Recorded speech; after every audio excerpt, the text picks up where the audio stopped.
Fala, vida boa, tudo tranquilo?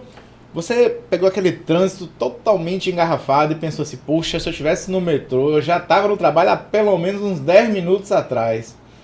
Pois é, hoje a gente vai imaginar, assim, a gente vai entender como que todo o sistema de transporte urbano metropolitano funciona. Por que que cada metrô chega no horário certinho, a porta abre no tempo certo, fecha no tempo certo, como é que tudo aquilo ali funciona? Vamos desvendar essa caixa preta aqui com um camarada que tem experiência na área e que é muito bom e vocês vão gostar bastante. O camarada já foi professor também, fala bem, vocês com certeza vão gostar dessa área aqui. E vamos ver como é que a automação se integra nesse processo. Como é que, você nem imagina como tem muita automação, tem CLP por trás de tudo isso daí funcionando. Joia? Esse é o Automação com Vinho e eu sou César Feijó. Aqui a gente fala de automação, de tecnologia, sempre num bate-papo bem tranquilo. Você não precisa ser especialista na área para estar participando aqui do podcast. O que você precisa mesmo é dar uma pausa no vídeo aí, pegar o seu vinho, vai lá na geladeira, pega seu vinho, sua taça, para acompanhar esse podcast junto com a gente aqui, que está bastante legal. E aí venha se distrair, comenta aí joga uns comentários aí que eu vou mandar pro convidado para ele responder. Principalmente aquelas perguntas bem cabeludas mesmo, pode mandar aí que ele vai gostar bastante. Joia? Bom, se você não for inscrito ainda no canal, bota para se inscrever aí, vamos chegar a 10 mil, já estamos quase lá, chegando em 10 mil inscritos aqui no canal, bater essa meta, que eu acho que vai ser bastante interessante atingir esse novo degrau de 10 mil inscritos aqui. Joia? Se você quiser mandar para alguém, compartilha esse vídeo aqui, alguém na área de mobilidade ou alguém da área de automação que possa gostar desse tema, será bem legal. Seja membro do canal também, R$ 7,99 por mês. Você vai ajudar a gente a manter essa estrutura aqui, a trazer esses convidados interessantes. Conto com o seu apoio aí. Não é nada de outro mundo, não. R$ 7,99 por mês. Joga duro aí, contribui com a gente aí que vai ser importante. Joia? Fazer uma pausa rapidinho aqui nesse podcast. Você acha que conhece a sua planta, né? Que domina tudo que está acontecendo. Eu lhe garanto que a gente acha que conhece o que está acontecendo na planta. Vou te apresentar uma ferramenta para você fazer coleta de dados, você vai poder historiar e aí começar a visualizar e analisar, gerar indicadores do seu processo. Uma ferramenta que automatiza muito isso. Um modelador de dados que vai pegar, por exemplo, malhas de controle P&D. Os caras conseguiram pegar algumas malhas de controle que o pessoal achava que estava operando perfeito, sintonizado direitinho. Aí quando foi ver, tá ficando no manual, ou então tá saturando direto, a minha válvula tá ficando aberta o tempo todo. E aí eu tô gastando energia. Os caras conseguiram numa fábrica de laticínios economizar R$500 mil no primeiro ano só com a parte de energia, descobrindo diversos pontos onde estava se perdendo sem nem saber. E aí essa ferramenta conseguiu, num custo bem acessível, tá? Inclusive, conseguiu coletar essas informações e fazer análise bastante interessante. Quer conhecer a ferramenta? Acessa enquali.com, vai lá embaixo, no final você tem entrar em contato, né? Conversa com o Maurício. Maurício, César lá do Automação com Vinho, falou comigo que você tem um modelador de dados bastante interessante para fazer essa coleta e armazenamento. E aí ele vai agendar com você um workshop. Todo mês ele tem um workshop com a galera do Brasil, em português, tá? Um workshop ao vivo com a galera do Brasil. Você vai poder, eu garanto que você vai poder, na prática, você está lá na sua empresa, você terminou o workshop, você já vai começar a armazenar informações da sua planta e vai gerar indicadores e descobrir coisas que você nem imaginava que estava acontecendo no seu processo. Joia? Segue o vídeo. Bom, vamos lá. Bom, nosso convidado de hoje é Adalto Silva. Ele é engenheiro com ampla experiência no setor metroferroviário, tendo passado por projetos estratégicos na Hyundai e atualmente atuando na BYD. Ele conhece os bastidores da mobilidade urbana, desde a operação até as inovações que prometeram mudar o transporte público no Brasil. Bom, Adalto, para a gente começar, obrigado pela sua presença aqui, Adalto. Fala, grande Feijó. Beleza? Show. Conta pra gente aí como é que foi essa sua jornada no mundo de transporte, né? E da automação. E o que você acha que foram as maiores transformações que ocorreram nesse mundo ao longo do tempo? Fala, galera. Bom dia, boa tarde, boa noite, dependente do momento que vocês estejam assistindo aí, né? É uma satisfação estar aqui nesse momento falar um pouquinho sobre isso aí. Vou fazer um overview aqui rápido de mim, né? Eu sou um cara que eu formei em mecatrônica, né? Técnico em mecatrônica, então sempre gostei, né? Eu era aquela criança que queria desmontar o carrinho, dizendo que ia consertar e nunca consertava. Depois fui para engenharia. Desmontar é fácil, né? Na hora de montar é outra história. Né? Desmontar é fácil, né? Aumentar o giro da roda, né? Aumentar a distância, tudo isso aí, né? E normalmente você como criança botar uma luz a mais, uma lanterna a mais, mas não era tão fácil, né? Faltava um pouquinho de conhecimento. O que valia era a intenção. Mas é isso aí, pessoal. Eu formei aí técnico em mecatrônica logo no início da carreira, depois fui para engenharia elétrica, porque eu gostava muito da área da automação, da eletrônica, da programação, né? É muito bacana isso aí, eu adorava, então eu resolvi ir para essa área aí, né? E consecutivamente depois eu fui para automação, né? Eu fui para automação de sistemas elétricos de potência, né?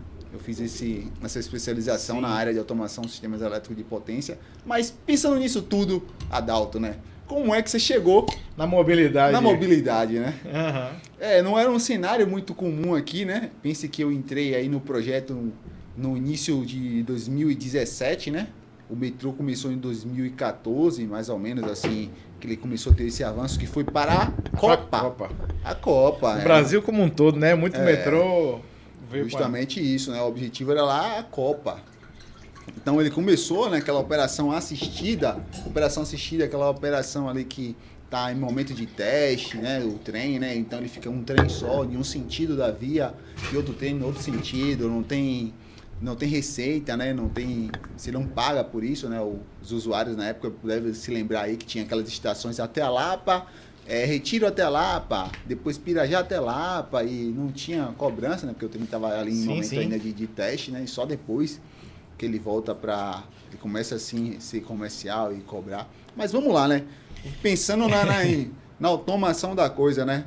E se você observar, anteriormente aqui na cidade que a gente vive, né?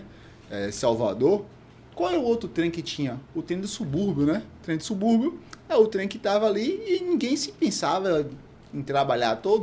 O cenário meu era, não, vou para a indústria, vou trabalhar aí nas grandes indústrias que tem aqui, no polo aqui, né, de Camaçari, e não imaginava, né, ir trabalhar. Tem mercado para automação, né, para um técnico em mecatrônica, com engenheiro eletricista com especialização na área de automação.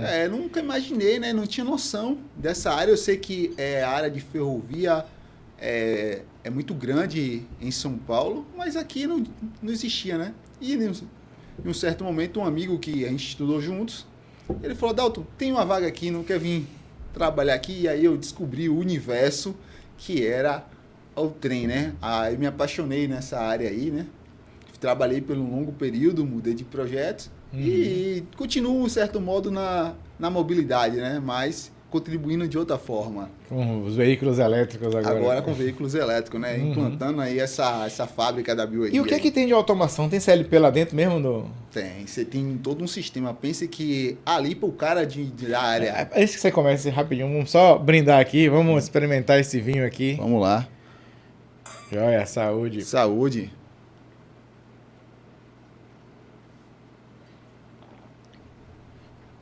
Boa.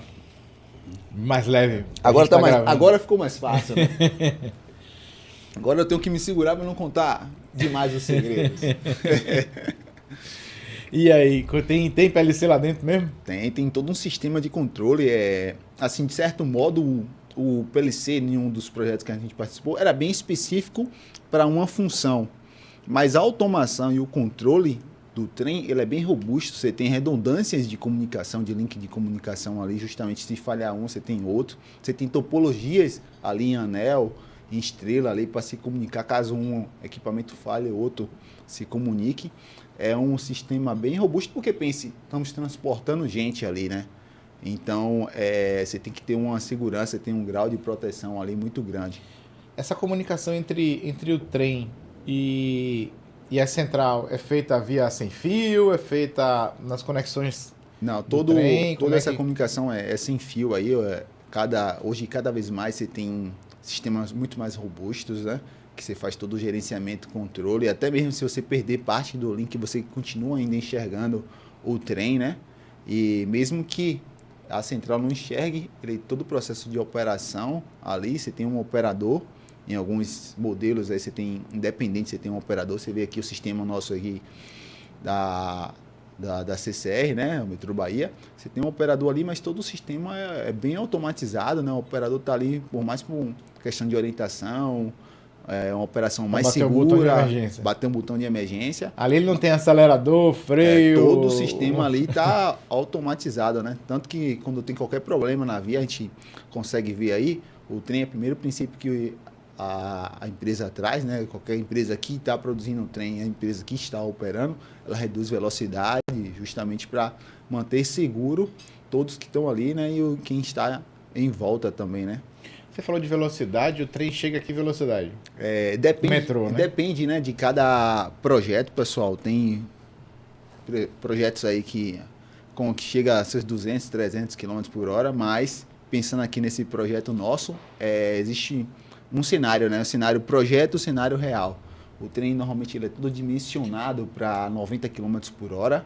O trem bala, acho que tem um a 400 no Japão, né? Não sei onde é que é, acho que tem na China, 400 km e é muito estável. Tem alguns vídeos aí, se tiver curiosidade. Você não pode nem fazer curva direito, né? Ele é muito estável, né? Se você pegar alguns vídeos na internet, aí você vê que a pessoa consegue botar uma moeda nele e ela fica parada.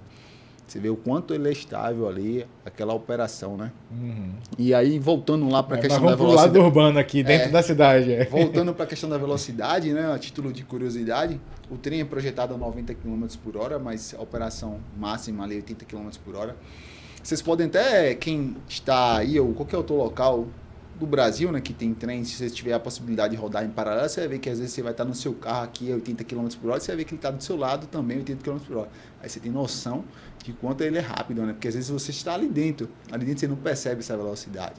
Porque no trem, um projeto de trem, você tem normas a respeitar. Aí tem um negócio que chama jerk, que é o seu conforto. Então o solavanco, pense se você está num trem, ele está te dando um solavanco de frenagem, aceleração, frenagem. Sim. Isso é muito desconfortável para o usuário. E existem regras que tem que ser respeitadas justamente para trazer esse conforto, para que o usuário não fique tomando esse solavanco. Pois é, a gente está ali dentro do metrô, daqui a pouco no trem acelera, você vai pro lado, você tem que segurar aqui na barra, senão...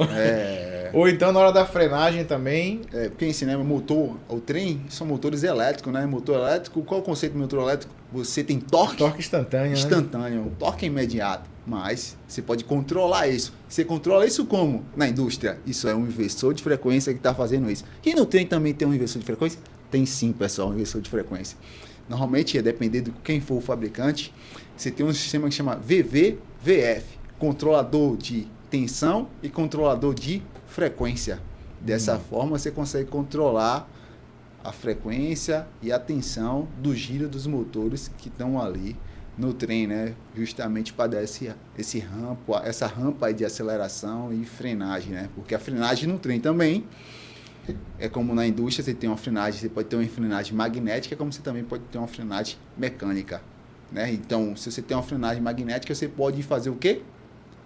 O que um carro elétrico faz? Recuperar a energia.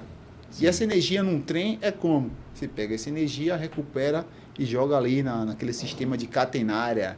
Catenária é aquele fio, aquela cordoalha que você vê ali passando na parte aérea, que o trem fica em contato, né? Catenária é aquele fio, e aqui é o pantógrafo, que é onde o trem pega energia para permitir que ele se mova. Tem sistemas de metrô que não tem aquela fiação por cima, né? Perfeito, maravilha. Excelente pergunta, Feijó. Não tem, a gente chama de terceiro trilho. Porque você deveria estar se perguntando, nossa, não tem, e como é que esse trem se locomove? É por bateria? Pode ser por bateria. Existe hoje tecnologias que permitem você fazer a locomoção por bateria. Mas vamos chegar lá. Eu vou dar um exemplo do projeto da linha 17 de São Paulo, né? Que tem Sim. essa possibilidade aí de se locomover por bateria. Mas alguns projetos você vai ver que tem 3 trilhos. E esse terceiro trilho é o trilho que vai estar captando a energia. Então ele está ali escondido, mas está ali permitindo. No Rio de Janeiro, se eu não me engano, o VLT lá também são 3 trilhos, se você observar. Você vai ver que tem um trilho, né? Que está aqui o trem. Sim. Tem logo a distância lá de seus 30 centímetros, tem um outro trilho. E depois tem um terceiro trilho. Um desses trilhos aqui, ou da extremidade ou do meio, é o trilho que vai estar enviando energia para o trem, né? Isso é só um... E o que leva você a escolher no projeto uma solução ou a outra? É custo? O que É o que todo mundo aí da área técnica tem que lidar, né? É o ver o cenário, né, do custo, benefício, característica do projeto, para que melhor atenda ao cenário ali projetado, né? Aqui no nosso cenário de Salvador, você tem ali a catenária em cima, a manutenção é tranquila, o pessoal não tem acesso, mas você vai ver aí monotrilho normalmente é um terceiro trilho, você vai ver sempre vai ter um terceiro trilho ali para poder ele captar energia e permitir a tração, né, do trem. A tração é a locomoção, pessoal, do trem. Uhum. Basicamente é isso aí. Mas vamos lá. Qual que é a vantagem de você ter um terceiro trilho em detrimento aos pantógrafos lá em cima? Pense, se você tiver com um sistema ali... Ao contrário, imagino que seja o custo, né? O pantógrafo em cima, imagino que seja uma questão de custo ou não? Custo e assim, às vezes a área te permite você instalar isso. Agora pense em uma via pública ali, você instalando um monte de catenária para você permitir que um VLT se locomova, né? Sim. Então isso aí vai dar muito mais trabalho. Então às vezes a utilização do terceiro trilho, a interferência vai ser menor. Então você utiliza-se de um terceiro trilho. Ou até do modal que você está utilizando. Se vocês observarem, eu já falei aqui no mínimo uns 3 modais diferentes, né? Eu falei do metrô, eu falei do VLT e falei do monotrilho, né? Sim. São modais de tipos diferentes. E a diferença desses modais é a sua concepção técnica e também o seu carregamento. O carregamento é a quantidade de pessoas que eles conseguem carregar. De acordo com cada característica de projeto, você vai utilizar um tipo de modal diferente. Tecnicamente falando, o trem em si, o que é que muda do metrô para o VLT e o monotrilho? Pronto, o VLT, a principal característica diferente é o VLT ele tem interferência com viário. O que é a Dalta sem interferência com viário? Você vai estar ali, o VLT, ao mesmo tempo, com interferência de um carro atravessando a rua, de um caminhão atravessando a rua, e todo o sistema de automação vai estar ali monitorando para saber de quem é que vai ser a prioridade. Então, normalmente, o que se acontece? Quando o VLT está chegando próximo de um local, de um cruzamento onde se tem interferência ali com o viário, ele vai o quê? Reduzir a velocidade dele, as sinaleiras tendem a ficar verde sempre para o VLT passar, né? Que o VLT é um veículo leve sob trilho. Se ele é um veículo leve, logo, ele tem um carregamento menor de pessoas. Ele pega a quantidade de pessoas menores. Então, a característica do VLT também, ou seja, ele pode compartilhar uma via com outros modais, é isso? Exato, perfeito. Ele permite esse compartilhamento com outros modais. Diferente do metrô, né? O metrô você não vê o compartilhamento dele. É uma via exclusiva para ele. Tanto que a velocidade operacional de um VLT normalmente é muito mais reduzida. Ela é 40 km por hora, 50 km por hora. Quase o bondinho, então. Porque tem o risco, né? Da minha avó.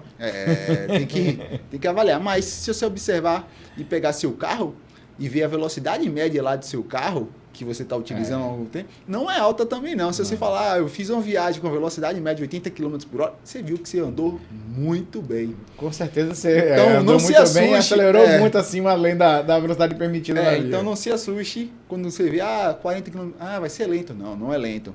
Pense, a grande diferença para qualquer modal desse é você sabe o momento que você sai e o momento que você chega. A probabilidade de ter uma interferência aí é bem menor, a não ser que há uma falha no sistema. Mas tirando isso, você não tem condicionamento. É uma via exclusiva, né? Essa é a grande diferença. Onde é que eu vi, pelo menos, os monotrilhos normalmente, né? Dentro de aeroportos. Então, para interligar chama o aeroporto à estação de trem, de metrô, alguma coisa assim. Então, trechos curtos normalmente. Dentro de parques, na Disney lá também, para você ir do estacionamento, até porque é longe pra caramba, né? Então, normalmente o que eu vejo do VLT são pequenas distâncias, mas é essa a situação mesmo ou você usa VLT para distâncias maiores também? Na verdade, não é por conta nem só da distância nesse caso aí. É muito o carregamento. Você me falou aqui, aeroporto. A demanda não é tão grande quanto uma demanda de você cruzar uma cidade. Você tem que pegar 1000 pessoas hora pico ali, né? tem uma capacidade de carregar 1.000 pessoas de uma vez só. Um trem aí, o projeto aqui de Salvador, eu posso estar agora que eu não lembro muito bem assim esses dados, mas se eu não me engano é para carregar em um carro daquele, em um trem, né? Um trem, eu vou conceituar melhor para vocês aqui. Pense que são um trem, tem 4 carros diferentes. Então, na sua totalidade, em capacidade máxima, ele pode chegar a carregar 1.000 pessoas. 250 pessoas em um carro daquele? Em um carro daquele, 250 pessoas. Gente. E como é que isso é normatizado, né? Quando você está lá na concepção de um projeto daquele... Lata de sardinha, né? Não é bem uma lata de sardinha, né? Quem já viveu a experiência aí do seu barra 1, Estação Mussurunga barra 1, sabe o que é lata de sardinha, né? Quem viveu essa experiência sabe aí, já pegou realmente os ônibus aí muito cheio, né? Realmente é complicado. Mas hoje, né, pessoal? Hoje tem até ar-condicionado, né? Na nossa época. Pelo menos a sardinha tá no ar-condicionado, né? Tá no... Na nossa época era um pouco mais difícil. Não tinha ar-condicionado, não. Mas o conceito que o pessoal utiliza é o quê? AW0, AW4, AW3. Isso quer dizer quantidade de pessoas por metro quadrado, né? Então, o trem normalmente sempre ele é projetado dessa forma aí, né? Qual é a capacidade? Quantidade de pessoas. Então, ele faz um cálculo. Na área útil ali que você tem, quantos metros quadrados você consegue colocar pessoas ali. Então, é assim que define a capacidade de um carro e da sua locomotiva no total, né? Do trem por completo, né? Então, um VLT, normalmente ele pega uma quantidade menor de pessoas. Então, se você sabe que eu vou ter um fluxo menor de gente naquela área, você vai utilizar um modal, que é um VLT, porque é um veículo leve sobre trilhos, consecutivamente ele é mais barato para ser implantado, né? Então, pense assim, esses projetos normalmente são subsidiados, né? Tem uma parte ali do poder público que paga, né? Isso aí, então tem que ser... E depois tem uma empresa que vai estar operando, né? Que vai estar arrecadando, monetizando isso aí. Então, todo o custo de operação, manutenção, isso aí tem que se pagar, né? Então, se não adianta se colocar um equipamento muito mais robusto e consegue carregar muito mais gente, mas o custo é muito maior, né? Então, o ideal é você estar no custo, no ponto ótimo do X da coisa, né? Então, achar aquele ponto ali que aquela tecnologia atenda aquele público de acordo com sua demanda, carregamento, comprimento da linha, justamente esse é o objetivo. Momentos de pico, esses comprimentos dos carros, eles são padrões? Em qualquer metrô que eu vá, o tamanho vai ser sempre o mesmo, em qualquer cidade? Ou também o comprimento do veículo muda? Para caber mais pessoas, né? É bem engraçado essa pergunta sua aí, porque o projeto de um trem é bem específico para cada projeto. Então, quem está abrindo aquele processo ali, o cara determina alguns parâmetros básicos. Então, o trem ele é bem específico para cada projeto. Então, tipo, a quantidade de carro, vamos supor, o nosso projeto aqui de Salvador, se vocês observarem, a título de curiosidade, pessoal, entre no trem e veja o número do trem. Você vai ver que cada carro tem o número do trem. Mas você observa, ele vai 1, 2, 3, depois ele vai 1, 2, depois pula para 5 e 6, se eu não me engano. Eu posso estar enganado porque já tem um tempinho que eu acessei o trem. E vocês podem se perguntar por que ele pula e vai depois para os 5 e 6. Porque a concepção desse projeto, ele pode pensar assim, eu posso querer aumentar meus trens. Então, se eu aumentar o trem, é só eu colocar o 3 e o 4 no meio. Então a estação ela tem um tamanho para até 6 vagões, seria isso? Isso, até 6 vagões. Entendi. Então, nós vai operar normalmente com menos 3 ou 4, não sei exatamente, mas... É assim, pense que ele vai operar. A concepção dele hoje é 4 carros, né? Sim. Mas, se lá no futuro eu quiser aumentar essa concepção, aí eu posso ser agora, todos os trens ter 6 carros. O tamanho do trilho, a distância entre um trilho também muda, né? Ou seja, muda. Existe padrão, existe normas, dependendo do país, cada país Sim, usa uma norma diferente, né? Que é a distância entre os... Perfeito. Essa distância a gente chama de bitola aí, de acordo com cada projeto, trem de carga, ele tem uma distância diferente aí de bitola, né? De comprimento de um trilho para outro, né? Aí é de acordo, tipo, em São Paulo normalmente é bem simples você ver isso aí. Você vê que tem trem de carga que passa também na mesma via que o trem operacional que está carregando pessoas ali. E aí você vai ver que tem 3 trilhos. E esses 3 trilhos agora não é porque é um trilho de alimentação, mas sim para permitir que naquela mesma via, naquela mesma infraestrutura ali, passe um trem de carga, né? Então, é muito interessante isso aí. Bom, vou fazer uma pergunta de leigo aqui, mas eu imagino assim que quanto maior essa distância entre os eixos do trilho ali, mais estabilidade dê o trem. Sim, perfeito. Porque você termina trazendo sempre o centro de gravidade para baixo, né?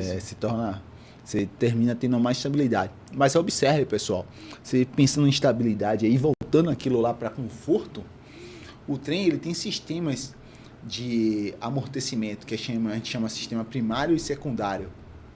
Então você tem um primário ali que tem um sistema mola ali específico que vai estar trazendo esse conforto, e você também tem bolsas de ar justamente para trazer também. Então, para o passageiro que está ali, ele vai sentir o mínimo possível. E isso também é normatizado. Volta lá para aquela coisa que eu falei do Jerk, né? Então, quando o cara vai falar aí, fazer os testes lá no período de teste e comissionamento de um trem, o conforto é avaliado. Você põe sensores, automação aí, ó. Você põe sensores, acelerômetros ali para verificar a força que foi exercida para ver se está dentro do padrão especificado.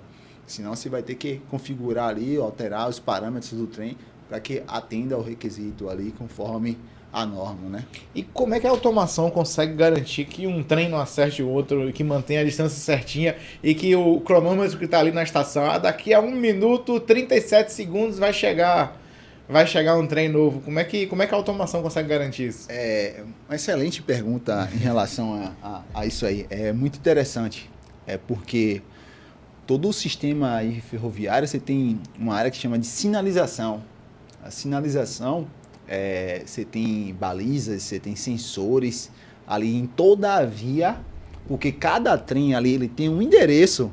É que nem lá na indústria, lá você tem uma porta, você tem um endereço, você sabe qual é o equipamento. Porque você sabe que foi a válvula que está no tubo tal que deu falha, porque ela tem um endereço. Então o trem também tem um endereço. Todos os equipamentos no trem também tem um endereço.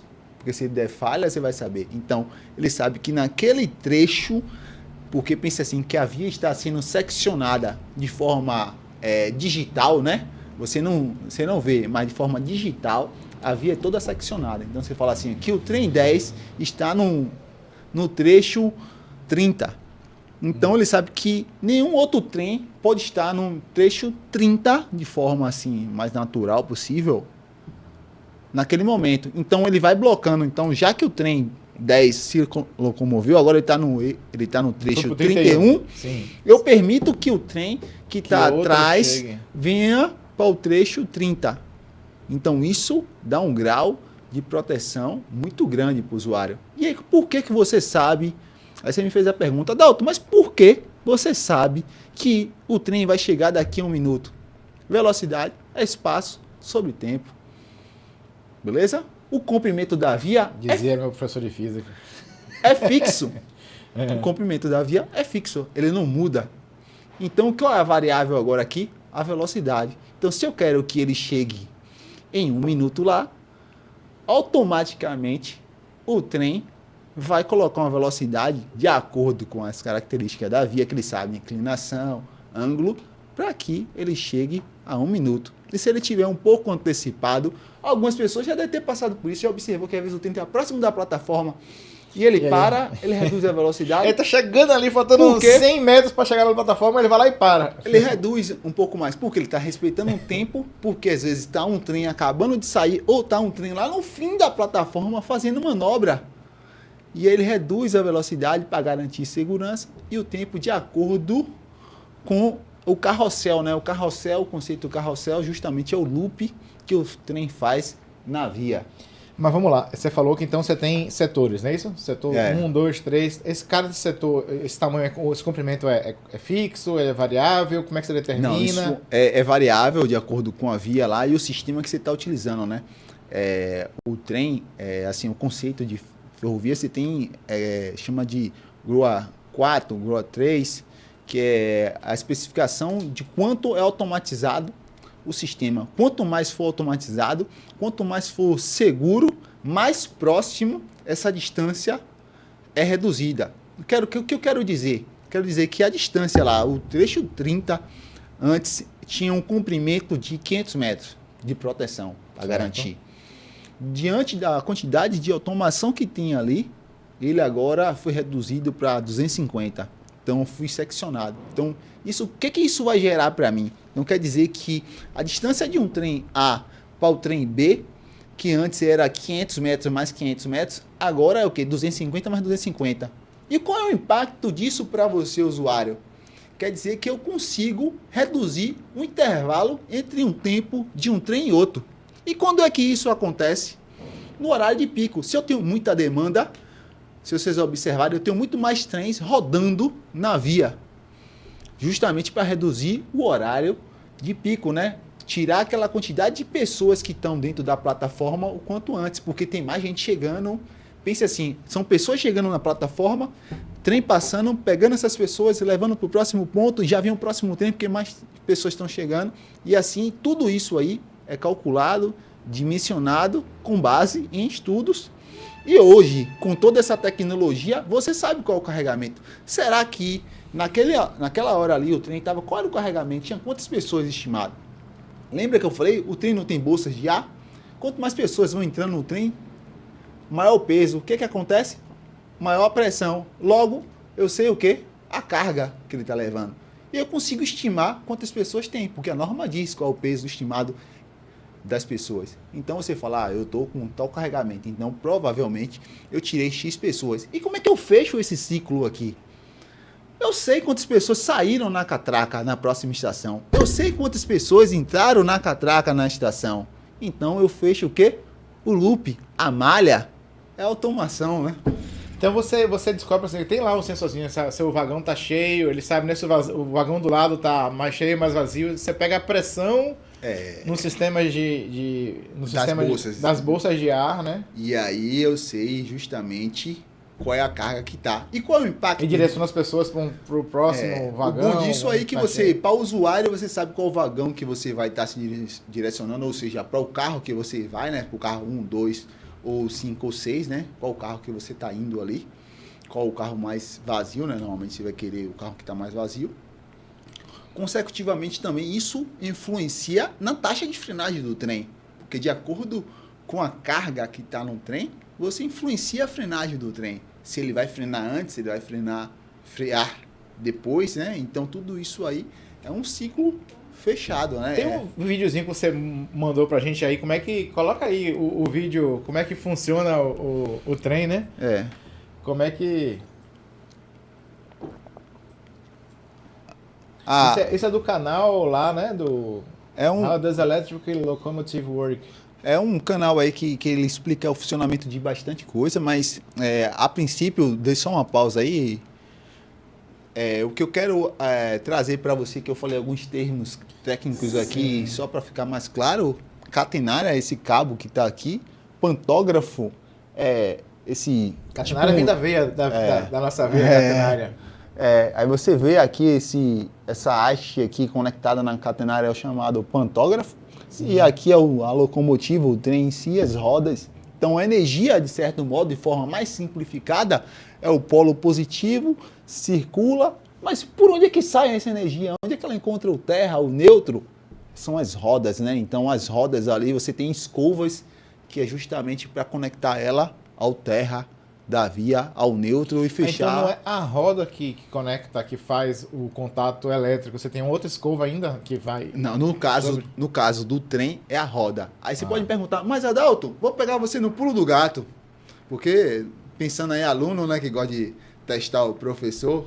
E no caso lá do monotrilho, como é que funciona, já que os pneus são de borracha? Você tem um trilho ali de negativo, de aterramento, que vai fechar esse ciclo aí, né? Então, no caso do metrô, a roda é metálica. No caso do monotrilho, a roda é de borracha. Né? Então, você vai ter isso, um outro trilho ali que vai fazer no caso do negativo, né, o aterramento. Sim. Mas, então, essa energia, ela vem aqui em uma alimentação DC, o sistema pega essa energia, transforma em AC para alimentar motores, em DC para alimentar outros equipamentos no trem, porque o trem tem todo um sistema, né? Você pensa assim, o trem comparado a uma Então ele tem um indústria... inversor aqui internamente para alimentar os motores elétricos que são AC, então. Isso, exatamente. Há alguns minutos atrás eu falei, né, do famoso VVVF, né? Ele vai fazer ali o controle da tensão e a frequência, são motores trifásicos ali que você vai estar alimentando e controlando. Isso esse porque para ser giro. também melhor no mercado, né? Mais fácil você encontrar um motor, vai ser mais fácil. É mais fácil, na verdade, para as pessoas que estão ali atuando entendam, mas pense que são motores específicos para aquela aplicação, né? Então, normalmente, quem produz esse tipo de motores são os fabricantes ali que detêm o conhecimento daquela tecnologia, né? Aqui no projeto daqui de Salvador. Isso é corrente contínua, então o risco de eu tomar choque... Você, usuário aí, você está protegido, você está na parte você interna. Você não vai conseguir encostar lá em Você não vai conseguir encostar, mas pense assim... E o terceiro trilho? O terceiro trilho? E quando você tem o terceiro trilho? Normalmente o terceiro trilho está protegido. Por isso que o terceiro trilho é mais utilizado em monotrilhos, porque monotrilhos ele é sobre a superfície. Então o usuário não tem acesso a isso aí. No caso do trem, no caso daqui, de um trem, você vê que ele está na parte alta. Então o usuário também não tem acesso. E por que quando eu entro no trem, eu não tomo choque? Que eu observe, se você olhar essa imagem aqui, são isoladores. Então, ele isola toda a energia da estrutura do trem, da carcaça do trem, né? É que nem o carro, né? O negativo, a carcaça do veículo é o negativo da bateria, tá ligado no negativo da bateria e não no positivo. Exato. Excelente comparação. E aí, isso permite você aí acessar sem precisar, sem tomar choque, sem nada. E a critério de dúvida, mas eu estou ali sobre aquela tecnologia, aquela eletrônica toda, e eu sou um portador de marca-passo, essa interferência aí eletromagnética, como todo projeto de elétrica, eletrônica, automação, é feito testes, né, de EMC justamente para garantir a interferência eletromagnética, para que não gere nenhum impacto a nenhuma pessoa, nenhum usuário que esteja ali naquele momento. É por isso que todo um produto normalmente são homologados, são realizados muitos estudos e atende muitas normas, né? E tá, mas vamos lá, que corrente que está passando aqui? Quantos amperes aí aproximadamente a gente está falando aí para mover uma locomotiva dessa? Exatamente. 4 vagões. Agora você me fez uma pergunta aí que eu... O que tensão? Além de CDC, que tensão também, eu não lembro, mas se eu vasculhar aqui no celular aqui, eu tenho algumas imagens aqui que mostram a corrente. Mas a gente bota lá no comentário depois, não tem problema não. A tensão aí depende de cada projeto. Se eu não me engano, o projeto aqui de Salvador é 3.600 volts DC ou é 3.200. É só olhando assim para relembrar, né?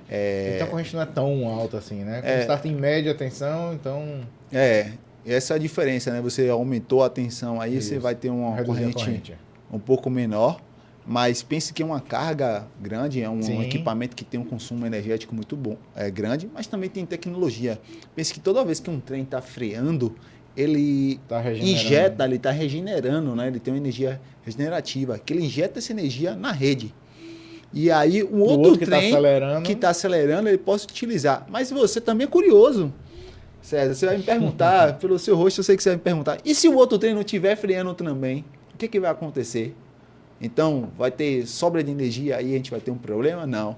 Como qualquer outro circuito, você tem resistores ali também para dissipar essa energia a qual ela não seja utilizada. Mas o ideal é que ela sempre seja utilizada para você reduzir custo, né? E não devolve para a rede, não? Não, nesse caso o sistema é isolado da rede. Até porque, se fosse necessário devolver para a rede, você ia ter que passar de novo essa energia. Lembra que a gente está falando de energia DC, né? Você ia ter que inverter de novo. Você ia ter que ter um inversor aí para devolver para a rede, né? Sim, show. Solta o vídeo aí. O que a gente... Pronto. Aqui, então, ó, na verdade não tem só, tem isolador, você tem todo o sistema elétrico por cima do trem aí, né? Se você observar, ele é um modelo antigo, né? Você tem bastante sistemas ali em cima. Hoje, toda a estrutura... aqui você... pode dar até uma pausa aí. Um critério de curiosidade, você deveria perguntar, sim, Adalto, mas isso aqui está energizado. Então, quer dizer que se em algum momento eu descer lá na via, que às vezes acontece essa falha aí, o usuário tem que descer na via, e eu tocar em um poste desse, eu vou tomar um choque? Não, você não vai tomar choque. Observe, você tem isoladores aqui que isola a estrutura dos postes, justamente para que, se em caso de emergência, são casos excepcionais, proteja o usuário, como qualquer outra máquina ali, né? Você tem ali todo o processo de proteção para proteger o usuário ou o operador que está naquela máquina, né? Aqui a catenária, se você observar, vocês podem até estar assim, se for uma pessoa curiosa, observa que a catenária ela não é linha reta. E fala, às vezes você pode até achar, pô, será que eles erraram no projeto ali? Porque não era para ser uma linha reta? Mas pense, eu tenho um fio. Se eu deixar ele em linha reta em um único ponto tocando no pantógrafo, o que vai acontecer? Ele vai desgastar em um único ponto. Então a catenária ela faz o quê? Um zigue-zague, para que você cause um desgaste uniforme sobre toda a catenária, né? Que é que nem o pantógrafo, a característica é semelhante a uma escova, né? Que é justamente para aquele desgaste ali tenha o contato perfeito, né? Então, só a título de curiosidade, pessoal. Joia. Solta aí. Tem uma tecnologia, que eu não sei se é tão nova assim também, mas isso na verdade é utilizado na prática, que são os trens magnéticos, né? Então, ele não está em contato com o trilho. Isso que a gente está falando de futuro realmente está indo. Você pode parar, pode, já foi.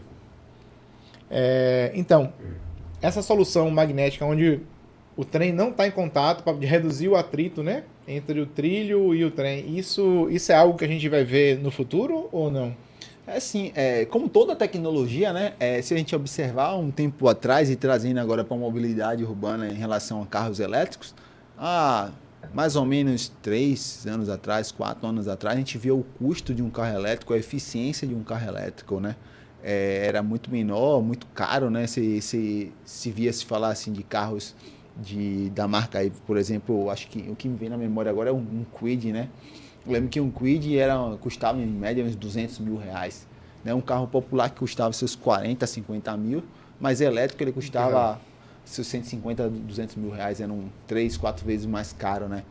E hoje você já tinha tem... 3 parafusos, o Kwid com... Hoje 3 parafusos na roda, o Kwid elétrico não? Mas falando da engenharia da coisa, né? Se dimensionaram e colocaram 3 parafusos, vamos acreditar que isso aqui funciona, né? Que pode rodar com 2. Que funcionava perfeitamente, né? Tem um efeito aí, como a gente fala, efeito cagaço, né? Se falhar um, tem os outros para proteger e segurar a onda. Mas você via que a tecnologia era muito cara, né? E aí foi vindo cada vez mais, reduzindo o preço da bateria, a tecnologia foi popularizando, e você vê hoje carros elétricos aqui a quase o mesmo preço que um carro popular, seus 110 mil reais, seus 115 mil reais mais ou menos, né? E com a tecnologia embarcada absurda, né? Você tem carros com câmera e visão 360 graus, né? Então você vê todos os pontos do carro. Isso permite muito uma manobra, um estacionamento, né? Perfeito, e cada vez mais a tecnologia está se popularizando, né? Então hoje a gente já vê isso aí muito mais próximo, com um preço muito mais barato, permitindo aí que as pessoas que estejam aí alinhadas com o objetivo de um ambiente, né, menos poluído, né? Essa pegada verde aí, possa estar utilizando desses veículos elétricos, né? E reduzindo também não só isso, né? Você vê governos incentivando, né? Reduz IPVA, se não paga IPVA, para que isso traga uma eletrificação para o ambiente, para a sociedade no todo, né? E quem já teve a experiência de ir para locais que tem a utilização em massa de carros elétricos, o barulho, a pessoa só diz que nem tem barulho, né? Você está em grandes cidades ali, muito mais silenciosas, a quantidade de ruído é bem menor, de poluentes, né? De CO2 que é gerado ali é bem menor, então tem todos esses benefícios, né? E é o futuro, bom, talvez você seja um pouco suspeito para falar, mas... Não, mas é realmente o futuro, vai ser o carro elétrico, vai ser o carro híbrido, vai ser algo transitório e depois a gente vai para o carro elétrico. A gente vai vencer essas barreiras aí da questão dos deslocamentos, né? Grandes deslocamentos, de você reabastecer, ou tempo para reabastecer, que talvez seja também, né, um grande problema para longas distâncias. Assim, o passado não quer dizer que é um futuro garantido, né? Mas, estatisticamente, a gente olha para o passado e vai tentar refletir no futuro. Então, se você observar, há 5 anos atrás, a quantidade de carros elétricos e híbridos eram muito pequenas. E hoje, é difícil você estar em uma via pública aqui, em qualquer local, e não ver um carro elétrico ou não ver um carro híbrido. Então, diante desse cenário, eu entendo que vai ser e já está sendo o futuro, né? A mobilidade elétrica aí é o futuro da movimentação urbana. E a gente vai conseguir vencer esse tempo de recarga? Né? Porque já assim, sim. Você consegue abastecer num posto hoje em 5 minutos. Né? E hoje o veículo elétrico vai levar aí 1 hora para você conseguir dar uma boa carga. É uma excelente pergunta que você fez. Na verdade, eu acho que o carregamento do carro elétrico é o carregamento mais rápido que existe. Porque pense, se você está na sua casa, quando você chega para dormir, você parou o seu carro, você pluga e vai dormir. No outro dia ele está carregado. Então ele levou quanto tempo? Enquanto no posto você levou... Você não precisa nem deslocar o seu trajeto. Enquanto no posto você levou 5 minutos parado ali porque você precisava abastecer, você não levou 1 segundo, só foi o tempo de você conectar o plug, né? Conectou no carro o seu, e foi descansar, foi dormir, tomar seu banho, fazer suas coisas lá e o carro estava carregando. Mas eu entendo... Você tá certo. Bom, a gente está falando de mobilidade urbana, né? Então é uma solução realmente para as vias urbanas. Eu concordo com você tá certo. Eu entendo que também a sua pergunta. E assim como todos nós da área técnica ou não, somos bastante curiosos e a gente vê bastante aí. Já tem bastante tecnologia, carregadores super rápidos aí. Recentemente eu vi uma matéria aí que tinha um carregador que conseguia carregar de 20% até 80% em 15 minutos. Então são carregadores que carregam super rápido, né? Então em 15 minutinhos ali você consegue ter uma autonomia de mais 500 quilômetros aí. Então isso é uma barreira que mais ou menos há 1 ano atrás já não era possível, mas hoje já tem. Esses carregadores já está iniciando algumas testes, instalações aí no Brasil aí. Eu já vejo falar dessas discussões aí, dessas instalações. Então, provavelmente daqui a 1 ano, quando vier aqui, eu já vou trazer um dado até mais plausível, mais tátil para isso aí, né? E as instalações elétricas das cidades, elas vão suportar essa quantidade de cargas necessárias? Assim, as placas solares estão até ajudando nesse sentido, né? Porque você tem geração distribuída exigindo menos distribuição, pelo menos durante o dia, o que não acontece à noite, né? Mas você acha que as cidades estão preparadas para suprir essa demanda de energia? Eu acho que é um desafio, né? Vai ser um desafio porque você vai demandar em algum momento mais energia, em outro momento não. Mas é um desafio que é possível e será superado, né? Por que eu falo isso assim? Porque eu como engenheiro eletricista, eu sei que se eu injetar o último apagão, né? Vamos buscar na história. O último apagão que teve aí no Nordeste, aí Norte e Nordeste, foi por quê? Se a gente for analisar, foi o quê? Foi um consumidor deixou de consumir uma energia, um grande consumidor deixou de consumir aquela energia e os geradores, que são as usinas, estavam injetando energia. Então, sobrou energia no nosso sistema de transmissão. nosso sistema de transmissão, né, que é lá operado pelo ONS, ficou fora dos padrões, né? Fora, eu estou tentando trazer isso aí para uma linguagem não tão técnica, né? Fora, tipo, como se eu tivesse com sobre-energia.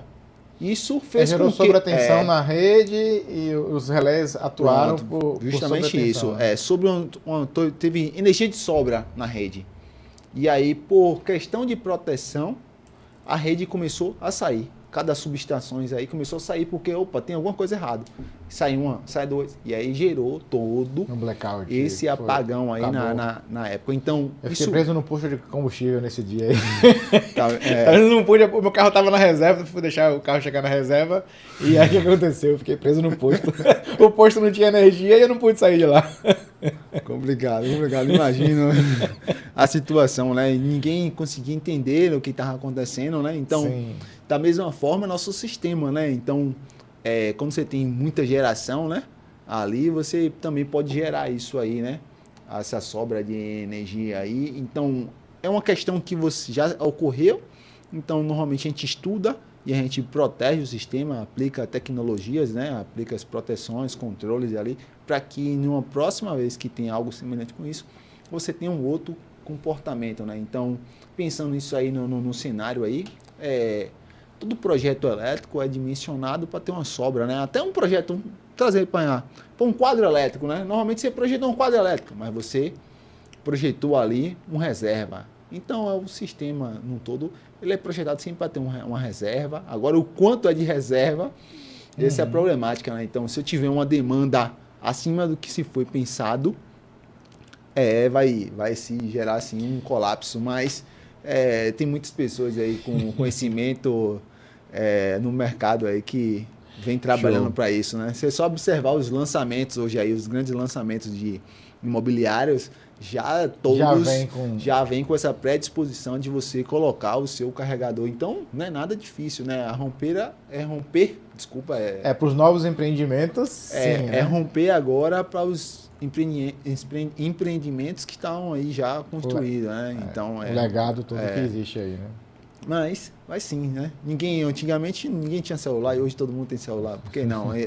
Tem um consumo de um lado, tem uma eficiência do outro, no somatório é igual a zero. Vamos pro ping-pong aqui? Vamos lá, para a gente fazer um ping-pong rápido aqui, de algumas perguntas. Automação 100% ou operador humano sempre presente? Sempre vai ter o operador ou a gente vai deixar 100% autônomo? É uma pergunta bem capciosa, né? Eu acho que tem que ser avaliado no detalhe. Hoje tem muitos sistemas que eles são 100% automatizados, mas independente, você tem ali um operador, né? Porque, pense assim, é uma proteção. Por que uma proteção? É que nem um circuito, né? Você tem um caminho, mas você também tem um outro caminho. Então, se tudo falhar, você ainda tem um plano B. Então, você tem um operador ali, por mais que tudo seja automatizado, é uma outra alternativa caso você perca um link de comunicação, né? Então, perdi tudo aqui, tem que ser manual. Tem um operador ali para esse momento de contingência, né? Esse momento de crise, né? Então, é uma pergunta bem... Eu acho que vai ser uma mudança de... Se eu fosse responder isso daqui, eu diria que é uma questão de tempo. Precisa mudar gerações. Porque você tem pessoas que gostam de dirigir, então não querem perder. Outros que não confiam num autônomo. Então, mas conforme as gerações vão mudando, né? Esse preconceito que a gente tem, né? Em relação à necessidade, isso vai diminuindo. Então, você entraria num avião sem piloto? Hoje, eu acho que não. A não ser que eu estudasse bastante ali, mas então é complicado.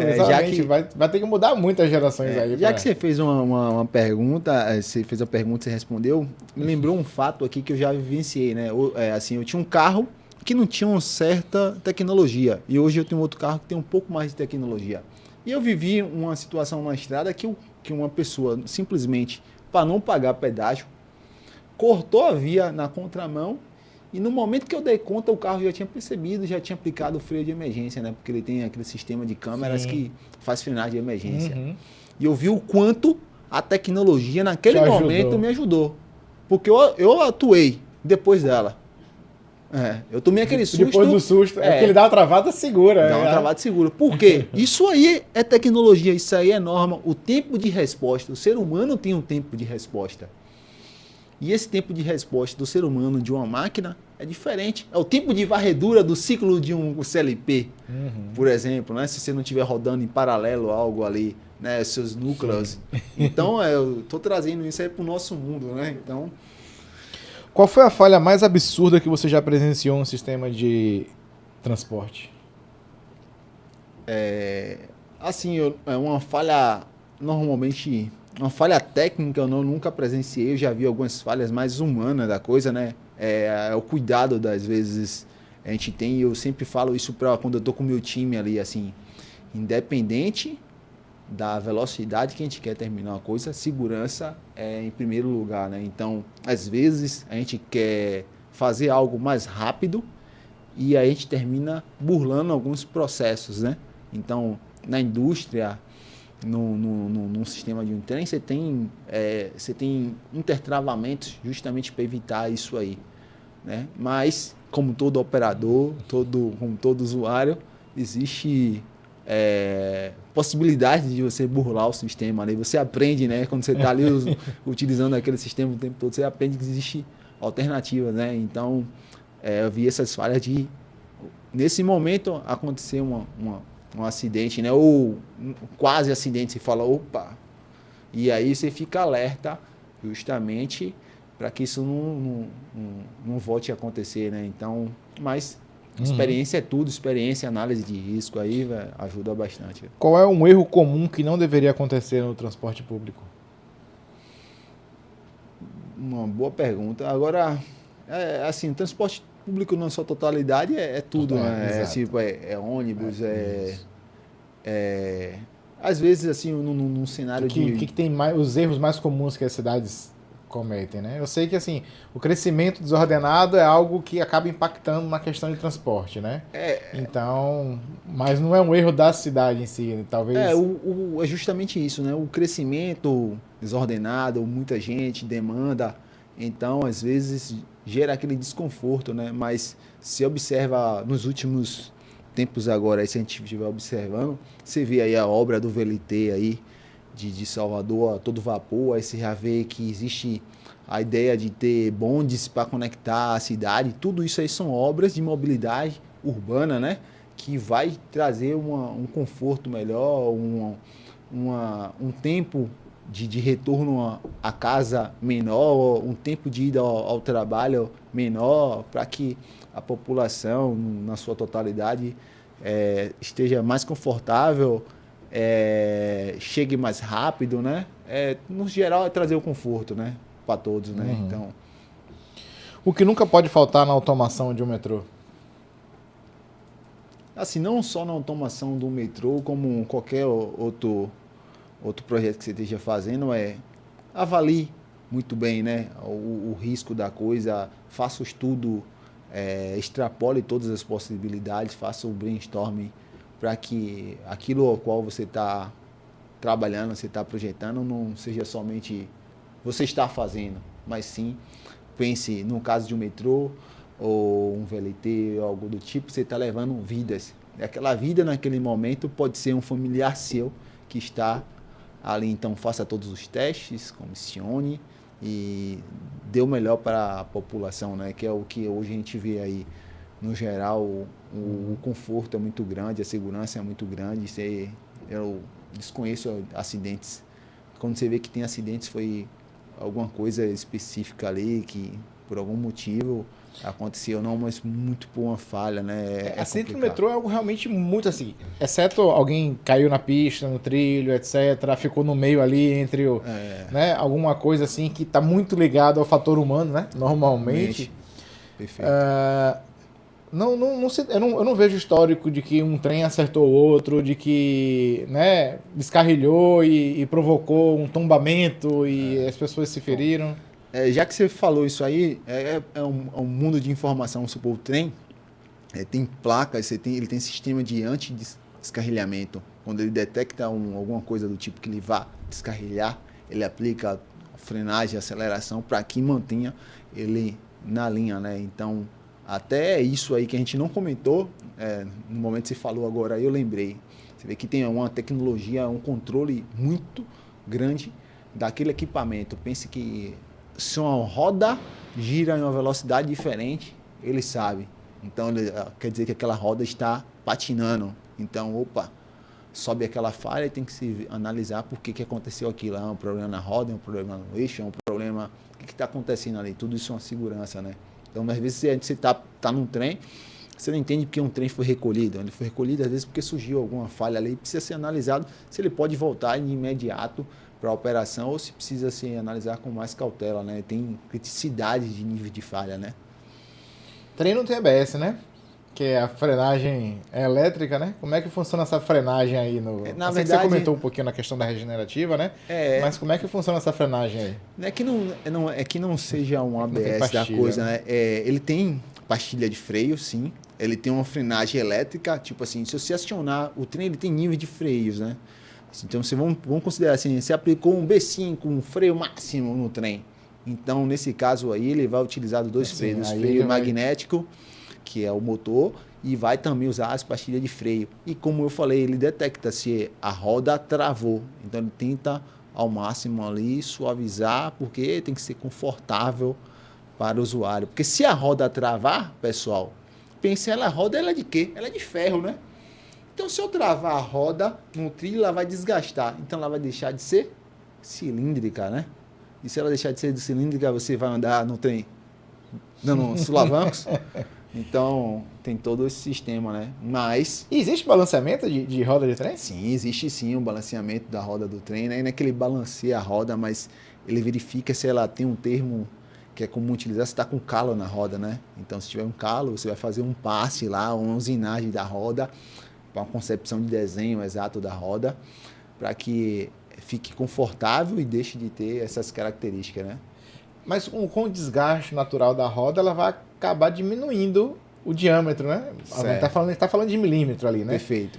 Ele vai desgastar e vai mexer nessa questão da velocidade, né? Porque se o diâmetro menor, para manter a mesma velocidade linear, ela vai ter que aumentar a rotação da roda, né? Perfeito. Então, no sistema do trem, você imputa o diâmetro da roda, justamente para que você garanta que todas as rodas estejam na mesma velocidade. Então, isso vai influenciar. Tanto que se tiver diferença de diâmetro da roda, ele sobe um alarme lá, dizendo que tem divergência no diâmetro da roda. E você também poderia extrapolar um pouco mais. Adalto, se eu vou diminuindo, quando eu chegar na estação, o trem vai estar mais baixo que a estação. E por que o trem não faz isso? Não, você tem, além das bolsas de ar, né, que você tem ali para controlar esse nível, você tem calços, né, que você coloca ali para que o trem mantenha a mesma altura ali, para permitir um acesso seguro e confortável ali para o usuário, porque existem normas de acessibilidade aí para permitir esse acesso, né? Algum tema que a gente não falou aqui, que a gente esqueceu de tocar aqui, que seria importante? Tema em si não tem nada que eu pense assim, mas pense que cada modal desse é para um cenário diferente, né? Um cenário de acordo com suas necessidades e características de projeto.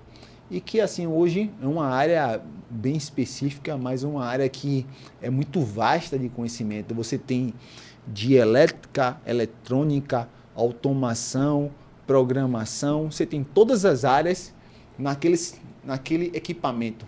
Então, quando eu comecei a trabalhar com trem, eu falei, nossa, eu estou vendo tudo de mecatrônica aqui. Não era um robô, mas era muita tecnologia em um único equipamento, né? Desde mecânica, elétrica, se passeava em todas as disciplinas, né? Então, é um universo e que me preparou muito, né, para outros universos, né? Então, tanto que eu saí da linha do trem, fui lá para outras implantações, né? Que também está ligado com a mobilidade urbana num todo. Show! Para manter a tradição do canal aqui, eu já te pedi para você assinar a rolha. Maravilha! Se puder escolher aqui o branco e o azul, colocar a data de hoje e assinar aqui na rolha. Hoje que nós estamos gravando, dia 23. Pronto! Dá o autógrafo e assina essa. Que aí eu vou guardar com muito carinho aqui Naquela garrafa ali que tá ficando pequena. No dia 23 hoje. 23, né? Então, Isso. 23 do 8 25. de 25. Foi um prazer, grande César, estar aqui, falar sobre esse tema aí. Espero que eu tenha contribuído um pouquinho Com certeza, aprendi bastante aqui. Esse tema aí, que é vasto, né? Que ao longo desse tempo que eu pude trabalhar, aprendi um pouco e tem muito mais ao que aprender aí. E estou aí aberto para caso qualquer dúvida, tentarei ajudar, porque aquele espírito de professor está aqui um pouco aqui guardado, né? Show! Então, deixa eu mostrar aqui, ó, pra turma. O autógrafo do homem. E o vinho que a gente saboreou. Você já tinha experimentado o vinho sem álcool, não? Não, mas vamos respeitar, né? Como eu vou ter que dirigir aí, tive que optar por essa seleção aí, né?